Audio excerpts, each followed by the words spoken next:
Hi all, welcome back to Naila Adistia channel. I hope you're doing great and ready to learn something new today. In the previous videos, we have covered several fundamental networking topics, including network fundamentals, basic Cisco, switches, VLANs, remote access, and port security.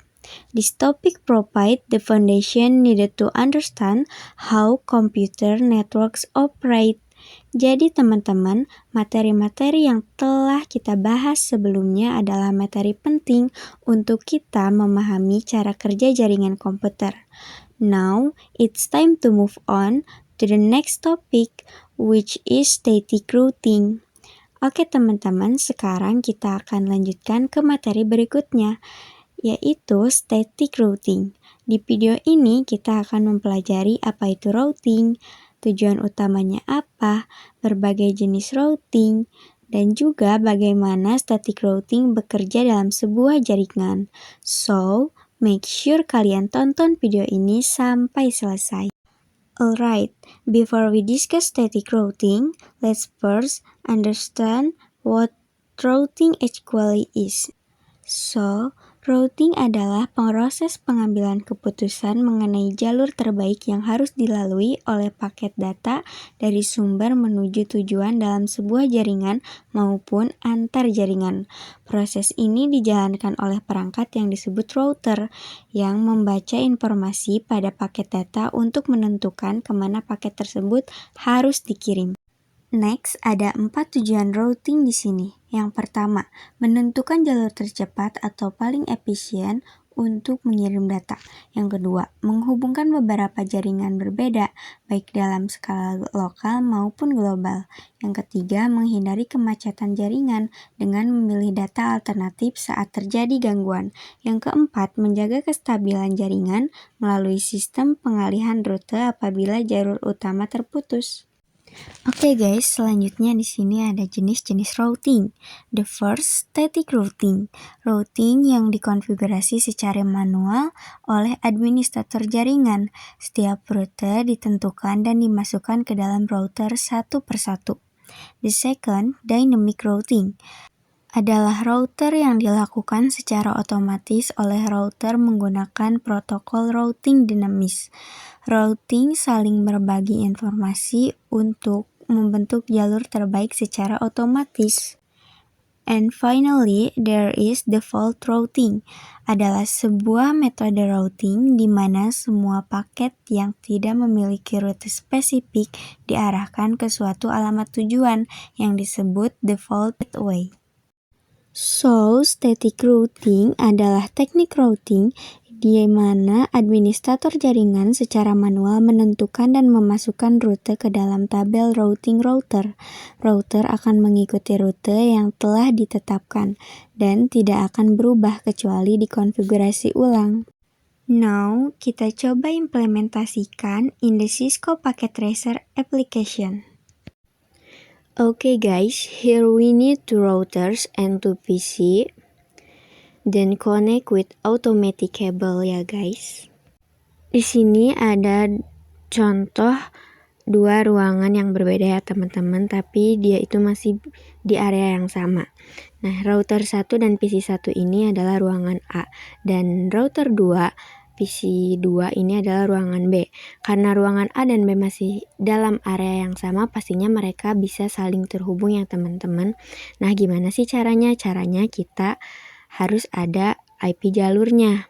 Nah, untuk terhubung ke IP 162, kita pakai jalur 10.2 ya teman-teman, yang ini. Dan untuk jalur 172.16 kita pakai jalur 10.1. Nah, sekarang kita masuk ke router, CLI, lalu no, enter, lalu ketik enable config T, lalu kalian ketik int range gigabyte 0/0 sampai 1 ya teman-teman. Habis itu no sh, lalu interface gigabyte 0/0. IP address-nya 172.16.10.1. Subnet max-nya 255.255.255.0. Kalian ketik lagi interface gigabyte 0/1 dengan IP address-nya 10.10.10.1 dan subnet max-nya 255.255.255.252. Next, kita masuk ke router selanjutnya, teman-teman. Sama seperti tadi ya. Enable config terminal interface gigabyte 0/0.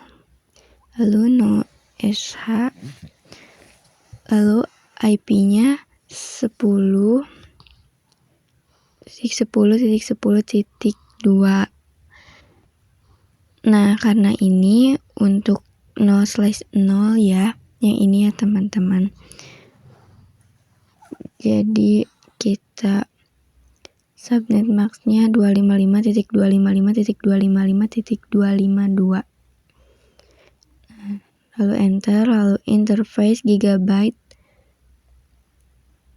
0/1. Lalu no shutdown. Next, IP address 162.18.10.1. Subnet max-nya 255.255.255.0. Lalu kita exit. Jika sudah, kita cek ya teman-teman dengan do show IP route. Nah, di sini udah ada, di sini ada kodenya, ada E lokal ya. Lalu C, terus ini static ya teman-teman. Nah, sebenarnya untuk konfigurasi IP ini udah selesai ya, tinggal kita konfigurasi untuk mereka saling terhubung dengan menggunakan jalur yang tadi. Di sini kita masuk IP route-nya ya teman-teman, kita masuk ke router, kita exit dulu, lalu ya do show IP route. Nah, sama ya yang seperti tadi.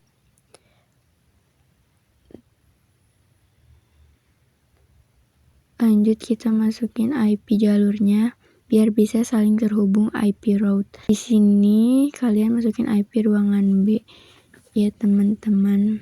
162.18.10.0. Lalu subnet max-nya 255.255.255.0. Terus 10.10.10.2. Kenapa 2? Karena di sini untuk terhubung ke IP ini kita menggunakan IP jalurnya yang 10.2 ya teman-teman. Lalu kalian enter, lalu cek do show IP route. Nah, di sini udah ada ya, untuk terhubung ke IP ini kita gunakan via 10.10.10.2. Oke teman-teman, next kita masuk ke router satunya lagi. Sama, kalian ketik IP route, lalu kalian masukkan IP yang di situ tuh, yang 172.16.10.0, 255.255.255.0. Untuk IP jalurnya kita pakainya yang 10.1 ya teman-teman. Kalau udah kalian enter, terus cek do show IP route. Nah, di sini udah ada ya teman-teman tuh. Kita terhubung IP ini kita gunakan via 10.10.10.1. Kalau udah, kita masukkan IP di PC. Kita gunakan IP yang ini ya teman-teman. 172.16.10.2. Nah, subnet max-nya 255.255.255.0. Ini juga ganti ya teman-teman, default gateway-nya jadi 10.1. Selanjutnya di PC kedua kita masukkan IP-nya 162.18.10.2. Subnet masknya juga 255.0. Default gateway-nya menjadi kehapus 162.18.10.2 ya teman-teman. Default gateway-nya menjadi 10.1. Next, kita kirim pesan dari PC 1 ke PC 2 ya teman-teman.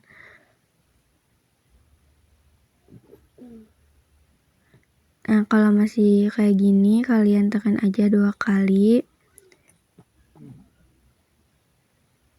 Nah, udah successful ya teman-teman, tandanya mereka sudah saling terhubung ya guys. Sekarang kita cek menggunakan ping ya. Kita ping ke ruangan B.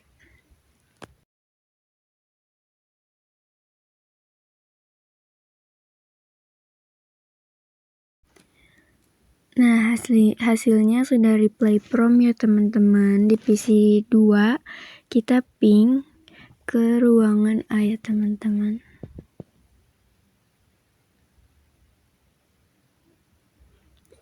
Nah, ini juga reply from ya guys, tandanya udah berhasil.